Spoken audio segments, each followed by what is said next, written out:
Hey, what's going on, guys? Super here back with another video. I made another hunter build here because, I sat down last night after watching a movie, realizing the build that I made in the last video, while it is fun and good, these two builds are so much better now. So I just took one of the builds I had from yesterday and pretty much just changed it using Assassin's Cowl and made it even better. But I want to show you this build first because I think this build's super fun. I think it might even have some pretty decent use in even harder content and stuff. It just depends if you have enough ad density to kill, but let me just go over here, not waste time. So obviously grapple grenade, same two aspects. Fragments, I prefer threat of propagation because I just like having that on-demand unraveling rounds from kills. Obviously you can get it with multi-kills with the Strand weapon this season, but I find this personally better. I mean, you could switch it out for threat of transmutation if you want, so you can get woven mail, weapon final blows, create a tangle. It's really up to you, but this is what I prefer. These three I would say you definitely need to keep on. First one's going to be Threat of Mind. Defeating spended targets grants class build energy. It's basically what keeps this build flowing. Next one's Threat of Generation. Dealing damage generates grenade energy. I didn't put this in my builds yesterday because I kind of overlooked it. I was like, it's probably good, but I got 100 discipline. It's fine. No, this is nuts. You'll see it in this build and in my Assassin's Cowl, and it's just non-stop grenades, bro. You don't even need grenade kickstarter at all. You F it. You don't even need it. I mean, you could use it for some traversal, but for gameplay when you're trying to slay out and have tons of abilities, you do not need kickstarter. It's worthless. Next one's going to be Threat of Warding. Picking up an orb of power grants woven mail. Just get you that damage resist. Now onto the mods here. For helmet, I'm rocking Void and Strand dual siphon because I'm using a Void shotgun and a Strand SMG. I like to do double hands-on, just increase super regen from hitting melees because you're going to be doing a lot of grapple melees with this. These are what's really big here. Focusing Strike grants class ability energy when you damage with your melee attack. So basically, it includes the grapple melee too. It'll give you some more class ability chunk back in case your suspended targets didn't give you your full energy back. Then also heavy-handed. Melee final blows create orbs of power. And then impact induction. So basically this is just funding constant ability energy. So you're getting class, grenade. This one I believe is on a cooldown. I'm not sure about this one though. And then orbs to pick up to fund some damage as well as woven mail. For chest piece, resist mods, and then charged up. Don't really know what else you can really put here. For the legs, I like to rock a recuperation. You could change this if you wanted to, maybe to another Strand weapon surge or even grenade on orb pickup because you're going to be spawning a lot of damn orbs, man, so it could be useful. But I just kind of like the extra health. Kind of makes the build extra survivable, so you got the damage resist and some health from picking up orbs. And then lastly, stacks on stacks. For the class item, I'm going to be rocking double bomber and then elemental time dilation to get that 5-second increase to your damage boost. So basically I'll kind of just show you how this build works here. It's pretty self-explanatory. So basically what you're doing is you're just going in, waiting for multi-dodge to be available, proc it, and then spam your 3 dodges. Do those, blow up the tangle, and rinse and repeat. That's basically how it works. It's not that difficult, I'd say. You can just swoop in, hit your dodges, and then yeah, there you go.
For the second build here, this one's pretty much from the build I made yesterday.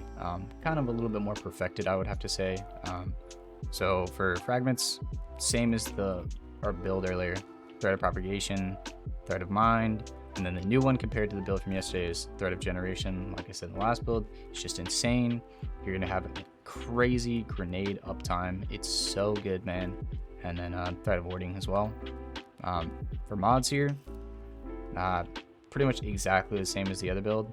So hands-on, void strand siphon, double hands-on, focusing strike, heavy-handed, and then impact duction because you're going to be doing a lot of grapple melees because you're using Assassin's Cowl. It's all about just hitting them invis melees.